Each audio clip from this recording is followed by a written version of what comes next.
والصلاة والسلام على سيد الأنبياء والمرسلين وعلى آله وأصحابه أجمعين، أما بعد. أعوذ بالله من الشيطان الرجيم، بسم الله الرحمن الرحيم. فجاءته إحداهما تمشي على استحياء قالت إن أبي يدعوك ليجزيك أجر ما سقيت لنا، فلما جاءه وقص عليه القصص قال لا تخف نجوت من القوم الظالمين. صدق الله العظيم. اللهم صل على سيدنا محمد وعلى آل سيدنا محمد وبارك وسلم.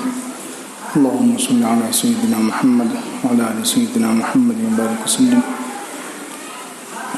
اللهم صل على سيدنا محمد وعلى آل سيدنا محمد وبارك وسلم.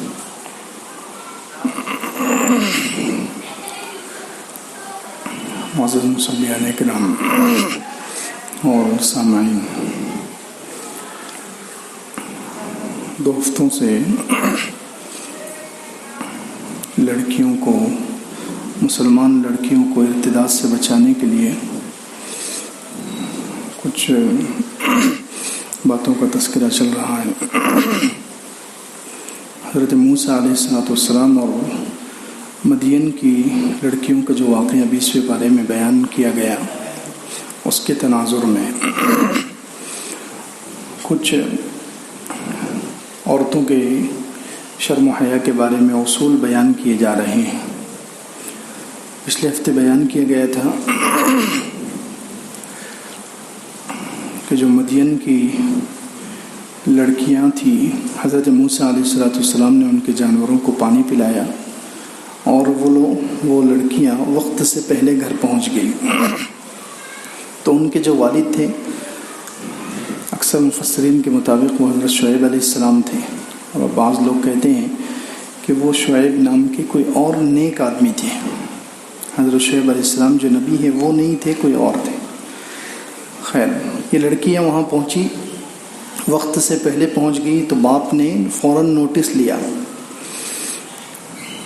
باپ جو تھے انہوں نے فوراً بچیوں سے پوچھا کہ تم وقت سے پہلے کیسے آ گئی. اس پر کہا گیا تھا کہ ہر مسلمان کو چاہیے کہ وہ اپنے لڑکے لڑکیوں کی وقت کی نگرانی کرے. وقت معلوم ہونا چاہیے. ماں باپ کو بچوں کے اسکول جانے کا اور گھر آنے کا، ان چیزوں کی نگرانی کرنا ضروری ہے. ماں باپ اس پر نگاہ رکھیں کہ بچے کب جاتے ہیں کب آتے ہیں. کسی دن جلدی آ گئے تو کیوں آ گئے، کسی دن لیٹ آئے تو کیوں لیٹ آئے، کہاں وقت گزارا. یہ نگرانی ماں باپ کے ذمے ضروری ہے. حضرت شعیب علیہ السلام تھے یا لڑکیوں کے جو والد تھے، انہوں نے پوچھا لڑکیوں سے کہ تم جلدی کیوں آ گئی. انہوں نے سارا واقعہ بیان کیا کہ ہمیں آج ایک نیک آدمی مل گیا، وہ مسافر لگ رہا ہے، اس نے ہمارے جانوروں کو پانی پلا دیا، اس لیے ہم جلدی آ گئے. تو اب اس مرد صالح نے یا حضرت شعیب نے ان میں سے ایک لڑکی کو بھیجا. وہ لڑکی اس انداز سے آئی کہ اللہ تعالیٰ نے اس کے چلنے کے انداز کو قرآن میں بیان فرمایا. فجاءته احداهما تمشي على استحياء. ان میں سے ایک آئی، ایسے آئی جیسے کہ حیا کے بل چلتے ہوئے، حیا کی سواری پر سوار ہو کر آئی. اس کے چلنے میں اتنی حیا تھی، اس کے چلنے میں کوئی بھی ایسا عمل نہیں تھا کہ مرد اس کی طرف متوجہ ہو جائے. کیونکہ عورت کو اللہ تعالیٰ نے سراپا پرکشش بنایا ہے. عورت کی ہر چیز میں اللہ تعالیٰ نے کشش رکھی ہے، کھچاؤ رکھا ہے. مرد اس کی ایک ایک عادت کی طرف، عورت کے ایک ایک عزو کی طرف، ایک ایک ادا کی طرف کھینچتا ہے. کسی بھی ادا کی وجہ سے مرد عورت کا دیوانہ ہو سکتا ہے. کوئی چلنے کے انداز سے ہوتا ہے، کوئی بولنے کے انداز سے ہوتا ہے، کوئی دیکھنے کے انداز سے ہوتا ہے، کوئی کپڑا پہننے کے انداز سے ہوتا ہے. تو عورتوں کی ہر چیز میں اللہ تعالیٰ نے یہ کشش رکھی ہے، اٹریکشن، کہ مرد اس سے متاثر ہوتے ہیں اور مرد کا دل اس کی طرف مائل ہوتا ہے. لیکن یہ جو لڑکی تھی وہ اس طریقے اتنی حیا کی چال چلتی ہوئی آئی کہ اگر کوئی مرد کوئی دیکھ بھی لے اس کو تو وہ اس کی طرف مائل نہ ہو سکے. کوئی اگر اس چال کو چلتے ہوئے کوئی مرد للچایا ہوا اس کو دیکھ بھی لیتا تو اس کی طبیعت اس کی طرف مائل نہ ہوتی اور وہ نظر انداز کر دیتا، اتنی اس کی چلنے میں حیا تھی۔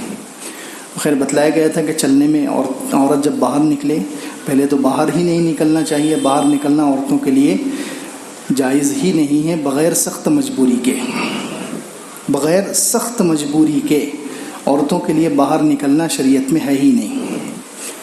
ہاں اگر نکلے مجبوری کی حالت میں نکل جائیں تو پھر اس کے چلنے میں حیا ہو۔ بتایا گیا تھا پچھلے ہفتے کہ چلنے میں حیا سے مطلب یہ ہے کہ وہ نیچے دیکھے، دائیں بائیں پیچھے کی طرف نہ دیکھے اور سامنے بھی بہت دور تک نگاہ نہ جائے، یہ چلنے میں حیا۔ اسی طریقے سے چھوٹے چھوٹے قدم اٹھائے، یہ چلنے میں حیا۔ اسی طریقے سے راستے میں کہیں کھڑی نہ ہو، عورت کے لیے چلنے میں حیا یہ ہے کہ وہ سیدھا اپنے کام سے نکلے، ٹارگٹ پر جائے اور ٹارگٹ سے سیدھا گھر پر آ جائے۔ وہ جس کام کے لیے نکلی ہے، کسی سے ملنے کے لیے نکلی ہے یا کچھ خریدنے کے لیے نکلی ہے یا پڑھنے کے لیے نکلی ہے، تو اپنے مقصد پورا کرے اور سیدھا گھر پر آئے، درمیان میں کھڑے نہ ہوں۔ اور راستوں میں کھڑے ہونا یہ مردوں کی نشانی ہے، مرد کھڑے ہوتے ہیں، عورتوں کو راستے میں کھڑے نہیں ہونا چاہیے۔ تو یہ تیسرا مطلب۔ اسی طریقے سے جب چلے تو ابو داؤد شریف کے حدیث کے مطابق راستے کے کنارے سے چلے، بیچ میں سے چلنا یہ عورتوں کے لیے شرم و حیا کے خلاف ہے، راستے کے کنارے سے چلے، یہ ہے چلنے میں حیا کا مطلب۔ اسی طریقے سے بولنے میں حیا ہو، جب عورت باہر نکلے تو اجنبی مرد سے سب سے زیادہ حیا کا اونچا درجہ یہ ہے کہ وہ بات ہی نہ کرے، کسی اجنبی سے بات ہی نہ کرے۔ حیا کا سب سے اعلیٰ درجہ یہ ہے کہ اپنی آواز کسی کو نہ سنائے، کیونکہ عورت کی آواز کا بھی پردہ ہے، اسی لیے عورت کی اذان نہیں ہے، عورت کو اذان دینے سے منع کیا گیا ہے۔ شریعت میں اذان، حالانکہ گھر میں رہ کر بھی کسی عورت کو مائک دیا جا سکتا تھا، لیکن اس کی آواز سے بھی لوگ متاثر ہوں گے، مرد متاثر ہوگا، مرد چاہے گا کہ یہ اتنی اچھی آواز ہے تو میں اس کو دیکھ لوں۔ اس لیے عورت کے لیے اذان نہیں ہے شریعت میں، عورت نماز نہیں پڑھا سکتی، خطبہ نہیں دے سکتی، یہ سارے کام صرف مردوں کے لیے۔ کیوں؟ اسی لیے کہ اس کی آواز بھی پردہ ہے، اس کی آواز میں بھی اللہ تعالیٰ نے لچک رکھی ہے، اس کی آواز میں بھی کشش ہے، لوگ مرد اس سے بھی متاثر ہوتا ہے اور اس سے بھی بے حیائی کا دروازہ کھل سکتا ہے، زنا کی طرف قدم بڑھ سکتے ہیں، اس لیے منع کیا گیا ہے کہ بات ہی نہ کرے۔ اصل حیا یہ ہے کہ ساتھ میں کسی کو لے کر جائے، شوہر کو لے کر جائے، بھائی کو لے کر جائے، باپ کو لے کر جائے، اور ان کے ذریعے سے غیر محرم سے بات کرے، خود بات نہ کرے۔ لیکن اگر خود ہی بات کرنے پر مجبوری ہو جائے تو پھر قرآن نے یہ اصول بتلایا۔ 22 پارے میں اللہ کے رسول صلی اللہ علیہ وسلم کی پاک بیویوں کو کہا گیا فلا تخضعن بالقول، کہ تم لوگ جب کسی مرد سے بات کرو تو نرم انداز میں، اخلاق سے نہیں، جھڑک کر بات کرو، سخت انداز میں بات کرو، تاکہ مرد جو ہے کام کی بات کر کے چلا جائے۔ ویسے بھی عورت کے اندر نرمی ہے، کشش ہے، اگر وہ اور نرمی سے بات کرے گی، لچک پیدا کر کے اور اخلاق دکھانے کی کوشش کرے گی، تو مرد جو ہے یہاں سے مرد دلیر ہو جائے گا، اس کی ہمت بڑھ جائے گی، اور وہ ایک بات کی بجائے 10 بات کرے گا، تو پھر عورت پھنستی چلی جائے گی، عورت پھنستی چلی جائے گی۔ اس لیے کہا کہ اگر بات کرنے کی ضرورت پڑے اجنبی سے تو جھڑک کر بات کرے، سختی سے بات کرے، نرمی سے، اخلاق دکھا کر بات نہ کرے۔ عورتوں کے لیے اخلاق یہی ہے۔ مردوں کے لیے اخلاق ہے کہ جب وہ کسی دوسرے مرد سے ملے تو اچھے انداز سے پیش آئے، مسکرا کر ملے، نرمی سے بات کرے، یہ اخلاق مرد کے لیے۔ لیکن عورت کے لیے، عورت جب کسی اجنبی مرد سے بات کرے تو اس کے اخلاق ہی یہ ہے کہ وہ سختی سے بات کرے، جھڑک کر بات کرے، اور جتنی ضرورت ہے اتنی ہی بات کرے۔ جیسے اس واقعے میں 2 ہفتے پہلے بھی بتایا گیا، پچھلے ہفتے بھی بتایا گیا کہ حضرت موسیٰ علیہ السلام نے جب ان لڑکیوں سے، اجنبی لڑکیاں تھیں مدین کی، ان سے بات کی تو صرف جتنی ضرورت تھی اتنی بات کی حضرت موسیٰ علیہ السلام نے بھی، اور سامنے سے لڑکیوں نے جواب دیا تو اتنا ہی جواب دیا۔ اب دیکھو یہ حضرت شعیب علیہ السلام نے، یا وہ مدین کے مرد صالح نے جب اس ایک لڑکی کو بھیجا، اب وہ حضرت موسیٰ علیہ السلام کے پاس آئی، تو حضرت موسیٰ علیہ السلام کے پاس آ کر اس نے ڈائریکٹ کیا کہا، قالت ان ابی یدعوک لیجزیک اجر ما سقیت لنا۔ دیکھیے اب کتنی ضرورت پرتی بات ہو رہی ہے، جتنی ضرورت ہے اتنی ہی بات ہو رہی ہے۔ اس عورت نے آ کر سلام بھی نہیں کیا۔ دیکھیے حالانکہ سلام کرنے کا حکم ہے، سلام کو عام کرنے کا حکم ہے، لیکن اس لڑکی نے، اس کو معلوم ہے کہ یہ مرد ہے، مرد کو نوجوان لڑکی سلام نہیں کر سکتی، جائز نہیں ہے، تو اس لیے اس لڑکی نے حضرت موسیٰ علیہ السلام کو سلام بھی نہیں کیا، کیونکہ یہ ضرورت سے زیادہ ہے۔ ضرورت سے زیادہ بات اجنبی مرد اور عورت میں بالکل نہیں ہونی چاہیے۔ اس لیے اس لڑکی نے آ کر حضرت موسیٰ علیہ السلام کو سلام بھی نہیں کیا، ڈائریکٹ اپنا مقصد بیان کیا۔ قالت ان ابی یدعوک لیجزیک اجر ما سقیت لنا، میرے ابا آپ کو بلاتے ہیں تاکہ آپ نے جو ہمارے جانوروں کو پانی پلایا اس کا بدلہ دیں۔ اس نے ڈائریکٹ اتنا جملہ کہا، اور حضرت موسیٰ علیہ السلام تو نبی ہیں، ان سے زیادہ اس زمانے میں شرم والا اور حیا والا کون ہو سکتا ہے، تو انہوں نے بھی تفصیل نہیں پوچھی۔ عام طور پر مرد جو ہے موقع ڈھونڈتے ہیں نا، موقع تلاش کرتے ہیں کہ کسی لڑکی سے بات کرنے مل جائے اور تھوڑی لمبی بات کرنے مل جائے۔ اب حضرت موسیٰ علیہ السلام چونکہ نبی ہیں اور شرم و حیا کا مجسمہ ہے، پیکر ہیں، اس لیے حضرت موسیٰ علیہ السلام نے ایک جملہ بھی نہیں، بس لڑکی نے جیسے ہی کہ ابا بلاتے ہیں، حضرت موسیٰ علیہ السلام چل پڑے، کچھ نہیں پوچھا آپ یہاں سے گئے تو کیا ہوا، آپ کے ابا نے کیا کہا، پھر ہمارے بارے میں تم نے اپنے ابا کو کیا کہا، تمہارا پتہ کیا ہے، کچھ بھی نہیں، ایکسٹرا بات بالکل نہیں، کیونکہ یہ جتنی بات ہوگی بات سے ہی آگے کے دروازے کھلتے ہیں۔ سب سے پہلی چیز تو بات ہی ہے، تو بات سے ہی بے حیائی بڑھتی ہے، بات سے ہی ہمت بڑھتی ہے، پھر آگے انسان دیکھتا ہے، اور پھر آگے کے سارے جو غلط کام ہیں وہ سب بات سے ہی ہوتے ہیں۔ اس لیے جب اس لڑکی نے کہا، حضرت موسیٰ علیہ السلام فوراً تیار ہو گئے۔ خیر بات چل رہی ہے کہ عورت جب باہر نکلے تو اس کے چلنے میں حیا ہو، بولنے میں بھی حیا ہو، کہ وہ بات ہی نہ کرے، لیکن اگر ضرورت پیش آ جائے تو سختی سے بات کرے، جھڑک کر بات کرے، تاکہ مرد جو ہے اس سے ضرورت کے مطابق بات کر کے خاموش ہو جائے کہ یہ بہت ڈینجر عورت لگ رہی ہے۔ اتنی سختی سے بات کرے کہ مرد کو ہمت ہی نہ ہو زیادہ بات کرنے کی، وہ سوچے کہ یہ بہت خطرناک عورت ہے، بہت بد اخلاق لگ رہی ہے، اس لیے اس سے زیادہ بات مت کرو۔ تو یہ بولنے میں یہ حیا۔ اسی طریقے سے عورت جب باہر نکلے اس کی ایک ایک چیز میں حیا، اس کے کپڑوں میں بھی حیا ہونی چاہیے۔ باہر نکلے اس کے کپڑوں میں بھی حیا ہونی چاہیے، کپڑوں میں بھی حیا، کہ کپڑے اس کے چست نہ ہوں، فٹ، اس کے کپڑے باریک نہ ہوں۔ اللہ کے رسول صلی اللہ علیہ وسلم نے تو پہلے ہی کہہ دیا کہ قیامت سے پہلے کچھ عورتیں ایسی آئے گی، نساؤن کاسیات عاریات، کچھ عورتیں کپڑے پہن کر بھی ننگی ہوگی۔ قیامت سے قریب جہنمیوں کی ایک قسم اللہ کے رسول صلی اللہ علیہ وسلم نے بیان فرمائی کہ جہنمیوں کی ایک قسم ہے یہ کہ ایسی عورتیں جو کپڑے پہن کر بھی ننگی ہوگی۔ کیا مطلب؟ کہ وہ کپڑے پہنے گی، بہت باریک کپڑے پہنے گی، اندر کا جسم نظر آئے گا، یا بہت فٹ کپڑے پہنے گی کہ جسم کی بناوٹ، جسم کے خد و خال، اونچ نیچ پوری نظر آئے گی۔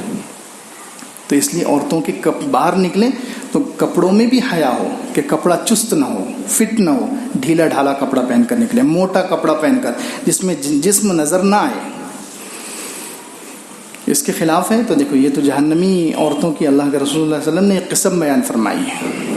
اس لیے عورتوں کے کپڑوں میں بھی حیا ہونی چاہیے، باہر نکلے تو ڈھیلا ڈھالا کپڑا پہن کر نکلے، اور موٹا کپڑا پہن کر نکلے، باریک کپڑا پہن کر نکلنا حرام ہے۔ جتنی زیب و زینت عورت کو کرنی ہے، جتنا سجنا دھجنا ہے، وہ سب گھر میں ہے، وہ سب شوہر کے لیے، باہر کے لیے نہیں ہے۔ آج کل سب الٹا ہی چل رہا ہے کہ عورتیں جو ہے باہر جانے کے لیے، بازار میں کوئی چیز خریدنے کے لیے جانا ہے تو کپڑے پہنے گی، پورا میک اپ کرے گی اور خوشبو لگائے گی، باہر کے مردوں کو بتلانے کے لیے، متاثر کرنے کے لیے۔ حالانکہ یہ نیک عورتوں کی نشانی نہیں ہے، جن کے دل میں اللہ کا خوف ہوتا ہے، جو سچی مومنہ ہے، ان کی یہ نشانی نہیں ہے کہ وہ باہر والے مردوں کو اپنی طرف متوجہ کرے۔ یہ بھی جہنمیوں کی قسم ہے۔ اسی لیے اللہ کے رسول صلی اللہ علیہ وسلم نے اسی حدیث میں فرمایا تھا کہ کچھ عورتیں ہوگی ممیلات مائلات، کہ جب باہر نکلے گی وہ لوگ چاہے گی، ان کی خواہش ہوگی کہ مرد ہماری طرف مائل ہو، ہم مردوں کی طرف مائل ہو، مرد ہماری طرف جھکیں، ہم ان کی طرف جھکیں، مرد ہم سے متاثر ہوں، ہم ان سے متاثر ہوں۔ کپڑے پہن کر بھی ننگی ہوگی۔ ایسی عورتیں جنت میں تو کیا جائے گی، جنت کی خوشبو بھی نہیں پائے گی۔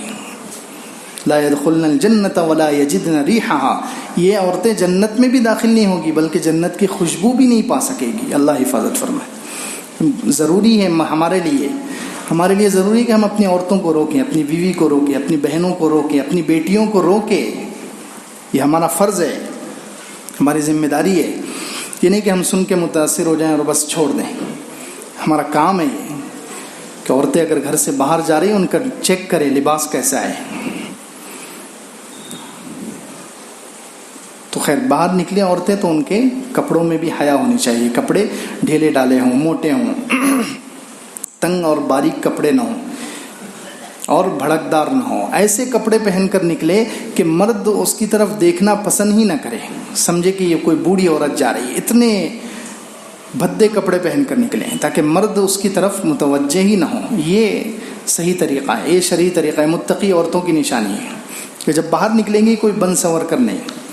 اس لیے ہر وہ چیز سے منع کیا گیا ہے کہ باہر نکل کر مرد جس سے متاثر ہوتے ہیں، مرد جس سے عورت کی طرف مائل ہوتے ہیں، ہر ایسی عادت سے عورتوں کو منع کیا گیا. اللہ کے رسول صلی اللہ علیہ وسلم نے اس لیے کہا کہ عورتیں باہر نکلیں تو خوشبو لگا کر نہ نکلیں. حدیث میں ہے کہ جو عورتیں خوشبو لگا کر باہر نکلتی ہیں وہ ایسی ہیں یعنی زانیہ ہیں، صرف خوشبو لگا کر. اور حدیث میں یہ بھی بیان کیا گیا عورتوں کی خوشبو کیسی ہونی چاہیے، مردوں کی خوشبو. اللہ کے رسول صلی اللہ علیہ وسلم نے یہ تک بیان کر دیا. اللہ کے رسول صلی اللہ علیہ وسلم کتنے مہربان ہیں. اللہ تعالیٰ ان کو پوری امت کی طرف سے جزائے خیر عطا فرمائے، آمین.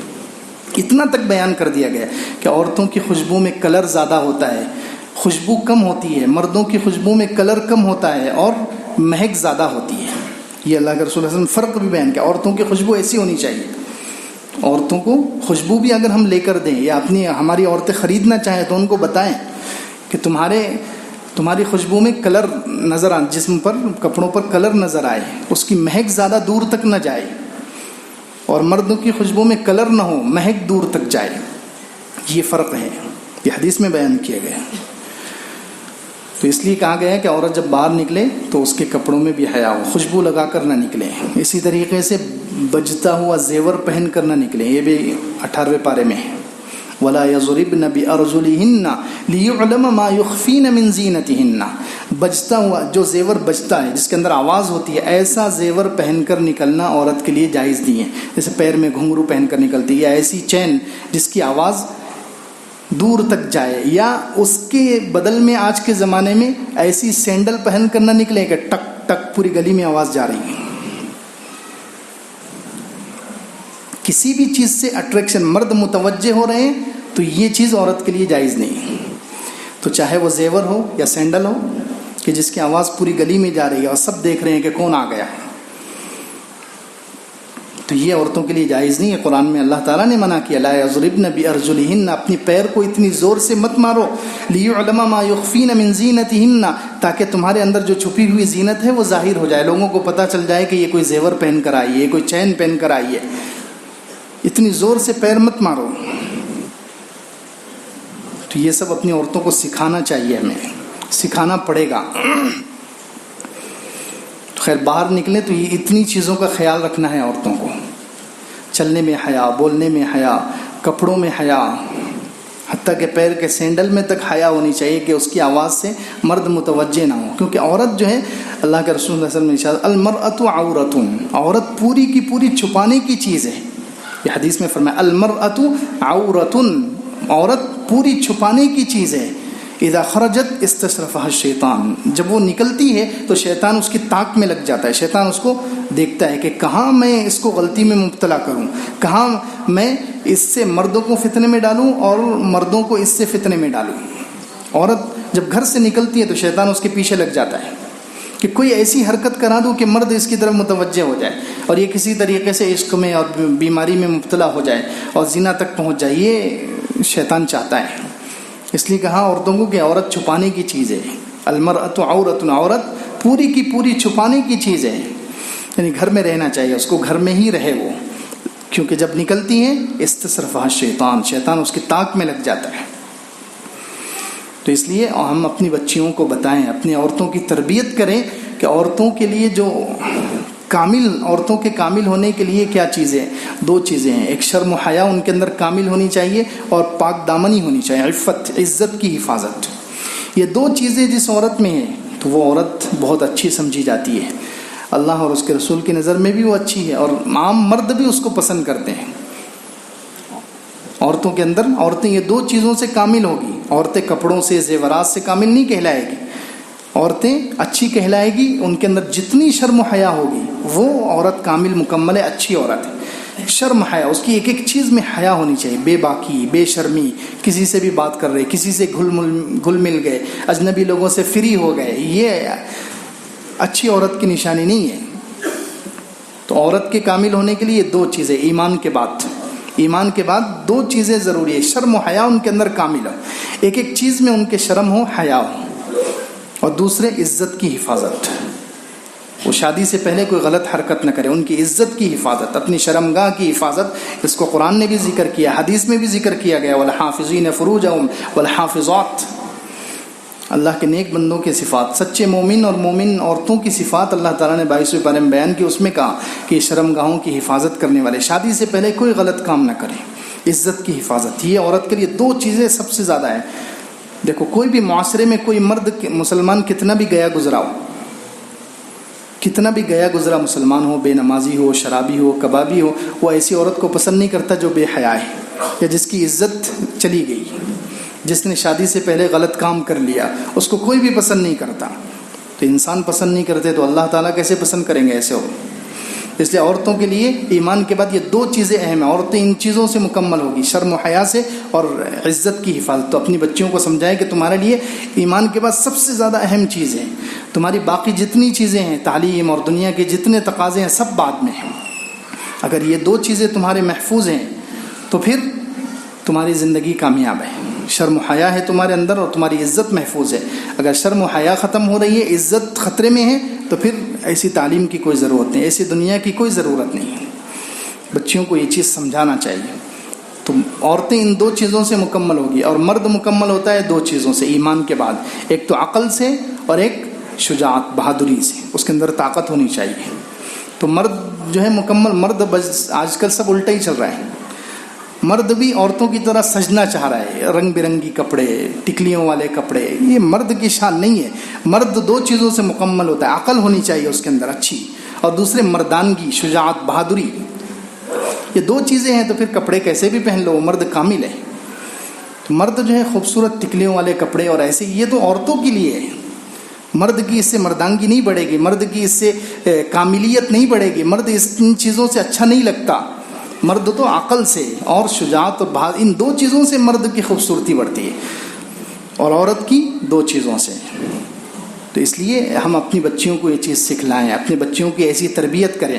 اور یہ جتنی ارتداد کی ہمیں خبریں سننے میں آ رہی ہیں کہ عورتیں مرتد ہو رہی ہیں، پہلی بات تو یہ ہے کہ یہ فگر جو بتایا جا رہا ہے یہ غلط ہے، لاکھوں میں مسلمان لڑکیاں مرتد ہو رہی ہے، فگر یہ صحیح نہیں بتلایا جا رہا ہے، یہ بالکل غلط فگر بتلایا جا رہا ہے۔ اتنی لڑکیاں کبھی بھی مرتد نہیں ہوئی اور انشاءاللہ نہ آئندہ ہوگی۔ تو ایک تو فگر صحیح نہیں بتلایا جا رہا، دوسرے اس کی وجوہات کیا ہیں؟ یہ عورتیں، لڑکیاں جو ہیں، ہماری لڑکیاں اتنی غیروں کے ساتھ جو شادی کر رہی ہیں، کچھ نہ کچھ تعداد ان کی بڑھ چکی ہے، بہت زیادہ نہیں بڑھی، کچھ نہ کچھ بڑھ چکی ہے۔ اس کی وجہ کیا ہے؟ اس کی وجہ علماء کرام لکھتے ہیں آج کے زمانے میں جو اس کی سب سے پہلی وجہ تو یہ کہ ان کی تربیت نہیں ہوئی۔ ہم بچوں اور لڑکیوں کی بچیوں کی تربیت نہیں کرتے، بس چھوڑ دیتے ہیں۔ وہ جہاں مدرسے میں جائیں گے یا مکتب میں جائیں گے یا اسکول میں جائیں گے، ان لوگوں نے جتنا سمجھا دیا، ان لوگوں نے جتنی تربیت کر دی۔ ماں باپ تربیت کرنے کے لیے تیار نہیں۔ یہ دعا کیجیے۔ تو آج کل جو ہے ہم لوگ سمجھتے ہیں کہ تربیت کرنا صرف اسکول والوں کا کام، اسکول کے ٹیچروں کا یا مکتب کے مدرسوں کا، مکتب کے جو معلمین ہیں یا مدرسوں کا، ان کا کام ہے، ماں باپ کا کام، حالانکہ یہ ماں باپ کا کام ہے۔ تو ہم تربیت نہیں کرتے، بچوں اور بچیوں کو ہم نے چھوڑا ہوا ہے، وہ جو چاہے کریں، جیسی چاہے بے حیائی کریں، کچھ گناہ کریں، کچھ زبان سے گالی نکالیں، زبان سے ان کے بولنے کا انداز کیسا ہے، ان کے رہنے سہنے کا انداز کیسا ہے، ان کن بچوں کے ساتھ رہتے ہیں، یہ اس پر ہماری نظر ہی نہیں ہے، ہم بس چھوڑ دیا ہم کو، وہ خود تربیت پا جائیں گے، جیسے خود مکمل ہو جائیں گے۔ ایسا نہیں ہوتا، ماں باپ کا کام ہے تربیت کریں۔ کہ جتنے ارتداد جو لڑکیاں مرتد ہو رہی ہیں، اس کی سب سے پہلی اور سب سے بڑی وجہ یہ ہے کہ ہم تربیت نہیں کر رہے، بس چھوڑ دیا ہم نے۔ تربیت کرنی پڑے گی ہمیں، ایمانی تربیت، دینی تربیت، اخلاقی تربیت، یہ سب چیزیں ہمیں بتانے پڑیں گے اپنے بچیوں کو۔ تربیت کرنا ضروری ہے مرد اور عورت کے لیے، ماں باپ کے لیے ضروری ہے، تو تربیت کریں، ایسے ہی آزاد نہ چھوڑیں کہ اسکول میں جو تربیت مل گئی نہیں، یہ ماں باپ کی ذمہ داری ہے کہ ان کی تربیت کریں۔ تو ماں باپ تربیت کریں گے تو پھر ہو ہی نہیں سکتا کہ لڑکا اور لڑکی، بچہ اور بچی آگے چل کر کافر ہو جائے۔ کیسے مسلمان کا بچہ کیسے کافر ہو سکتا ہے؟ کیسے وہ کسی بت کے سامنے سر جھکا سکتا ہے؟ بچپن سے اس کے اندر اتنی غیرت بھر دیں، اتنا ایمان بھر دیں، اللہ کی اتنی محبت بھر دیں کہ وہ کٹ جائے، ذبح ہو جائے، اپنا خون پورا جسم سے نچوڑ کر دے دے، لیکن ایمان نہ چھوڑے، اپنا دین نہ چھوڑے۔ ایسی تربیت ہمارا فرض ہے یہ کہ ہمارے بچے ہیں تو ہم ان کی تربیت کریں، آزاد نہ چھوڑیں۔ ہم بچپن سے ہمارا کام، موبائل اگر ان کو دے رہے ہیں تو پہلے ان کی تربیت کریں۔ ایسے ہی موبائل ہاتھ میں پکڑا دیا اور موبائل ہاتھ میں دینے کے بعد نگرانی کرنا ماں باپ کی ذمہ داری ہے۔ نگرانی کرے کہ موبائل سے کس سے بات کرتا ہے، پورے فون کال چیک کرے، کس سے بات پوچھے، ایک ایک فون کے بارے میں، کس کا فون آیا تھا، کیوں آیا تھا۔ اسی طریقے سے واٹس ایپ سے کسی سے چیٹنگ ہوتی ہے تو ماں باپ کا کام ہے پوچھے کہ کس سے بات ہو رہی ہے، لڑکے سے بھی پوچھے، لڑکی سے بھی پوچھے۔ ماں باپ چیک کریں، ہم چیک ہی نہیں کرتے۔ بچوں پر اتنا بھروسہ ہے، ہم نے اپنے بچوں کو جبرائیل سمجھ لیا ہے کہ وہ جیسے پاک ہے، وہ ساری جو ہے گندی عادتوں سے اور نفسانیت سے پاک ہم اپنے بچوں کو سمجھتے ہیں۔ ماں باپ کا کام ہے چیک کریں ایک ایک چیز۔ موبائل اگر دے رہے ہیں تو موبائل کو چیک کریں۔ انٹرنیٹ ایسے کمرے میں لگائیں جہاں سب لوگ بیٹھتے ہوں۔ انٹرنیٹ بچوں کے پرائیویٹ کمرے میں بالکل نہ دیں، جہاں بچوں کا جو پرائیویٹ کمرہ ہے اس میں بالکل نہیں۔ انٹرنیٹ جس کو بھی استعمال کرنا ہے بڑے ہال میں آ جاؤ جہاں سب لوگ ایک ساتھ بیٹھیں، تاکہ سب کی ایک دوسرے پر نظر رہے، کوئی بھی گندی چیز نہ دیکھ سکے۔ یہ تربیت ہمیں کرنی پڑے گی۔ تو ایک تو تربیت کے نہیں ہونے کی وجہ سے لڑکیاں مرتد ہو رہی ہیں۔ دوسرے، مخلوط تعلیم۔ ہندوستان میں جو نظام ہے، لڑکے اور لڑکیوں کے ایک ساتھ کالج اسکول ہے، یہ تعلیم بالکل نہ دیں، چاہے بچے جاہل رہ جائیں۔ یہ جاہل رہنا بہتر ہے ایمان بیچنے سے۔ جاہل رہنا بہتر ہے کہ ایمان ہی بیچ رہے ہیں تو اس سے اچھا تو جاہل رہنا ہے۔ جاہل رہ کر اگر آدمی ایمان بچا لے تو یہ اچھا ہے نہیں تو ایسے اسکولوں کا انتخاب کریں، یا اپنے اسکول بنا رہے ہیں تو کم سے کم جو مسلمان اسکول ہیں ان کو شرم دلائیں جا کر۔ جو مسلمان اسکول ہے، جس کی پوری باڈی اور جو ہے اسکول چلانے والی تنظیم جو ہے اگر مسلمان ہے تو ان کو شرم دلائیں کہ الگ الگ بلڈنگیں کرو، لڑکوں کی الگ، لڑکیوں کی الگ۔ یہ مخلوط نظام یہ انگریزوں کا ہے، کافروں کا ہے۔ لڑکے بھی اسی کلاس میں، لڑکیاں بھی اسی کلاس میں، تو پھر کیا ہوگا؟ وہاں پڑھائی نہیں ہوگی، وہاں صرف گندی چیزیں چلے گی، وہاں صرف عشق اور معاشقہ ہوگا، پڑھائی نہیں ہوگی، وہاں صرف بے حیائی ہوگی۔ تو یہ مخلوط نظام، لڑکے اور لڑکیوں کا ایک ساتھ پڑھنا، یہ دوسری خطرناک چیز ہے جس کی وجہ سے لڑکیاں مرتد ہو رہی۔ ایسی اسکولوں میں، کالج میں اپنے بچیوں کو بالکل نہ بھیجیں، مخلوط تعلیم کا نظام۔ تو یہ دوسری وجہ ہے کہ جو لڑکیاں مرتد ہو رہی ہیں۔ ایک تو تربیت بچپن سے نہیں ہو رہی ہے، دوسرے مخلوط تعلیم کا نظام، اور تیسری جو وجہ ہے وہ شادیوں کی فضول خرچیاں۔ ہماری شادیوں میں جو خرچے بڑھتے جا رہے ہیں، لاکھوں میں، کروڑوں میں کمپٹیشن چل رہا ہے۔ بالکل نہیں، یہ شادیوں میں جو خرچے بڑھ رہے ہیں اس کی وجہ سے غریبوں کی بچیاں گھروں پر بیٹھی ہوئی ہیں، اور وہ بچیاں اکثر غیر مسلموں کے ساتھ بھاگ رہی ہیں۔ کیا کریں گی وہ بچیاں؟ 25 سال ہو گئے، 30 سال ہو گئے، کیا اس کی خواہش نہیں ہے؟ کیا اس کے اندر جو ہے اللہ تعالیٰ نے وہ خواہش نہیں رکھی؟ تو یہ جو لوگ جو ہے قرض لے کر شادی کر رہے ہیں، قرض لے کر شادی کرنا ایک فیشن بن گیا۔ حالانکہ بعض علماء کہتے ہیں قرض لے کر شادی کرنا جائز ہی نہیں ہے، بعض علماء کے نزدیک جائز ہی نہیں ہے، قرض لے کر آپ شادی کر رہے ہیں بلا وجہ کی فضول خرچی۔ پیسے نہیں ہیں، کیوں جھوٹی شان دکھا رہے ہیں لوگوں کو؟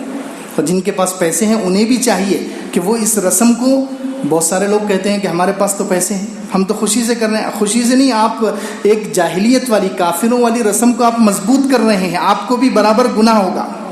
خوشی سے کر رہے ہیں تو اللہ تعالیٰ نے آپ کو چھوٹ نہیں دی ہے کہ آپ کسی کافروں والی رسم کو اپنی طرف سے مضبوط کریں۔ آپ شادی میں اگر لاکھوں کا خرچہ کر رہے ہیں تو آپ نے ایک کافروں کی رسم کو مضبوط کیا ہے، اس کا آپ کو ضرور گناہ ہوگا۔ تو یہ شادیوں کے جو خرچے بڑھاتے چلے جا رہے ہیں، ہر ایک یہ سوچ رہا ہے کہ شادی میں فنکشن ہال لینا ضروری ہے، شادی میں اتنے 100 یا اتنے 1000 لوگوں کو بلانا ضروری ہے، شادی میں اتنا خرچہ ضروری ہے۔ یہ جتنے لوگ یہ کام کر رہے ہیں، انہوں نے جو ہے ان لڑکیوں کو مجبور کیا ہے کہ وہ مرتد ہو جائیں۔ تو یہ 3 کام ہو رہے ہیں، اس کی وجہ سے لڑکیاں مرتد ہو رہی ہیں۔ ہمیں ان تینوں پر قابو پانا ہوگا، ہمیں کوشش کرنی ہوگی، ہم سب ارادہ کریں کہ ان 3 چیزوں پر ہم قابو پائیں گے انشاءاللہ۔ اللہ تعالی ہم سب کو عمل کی توفیق عطا فرمائے، آمین۔ وآخر دعوانا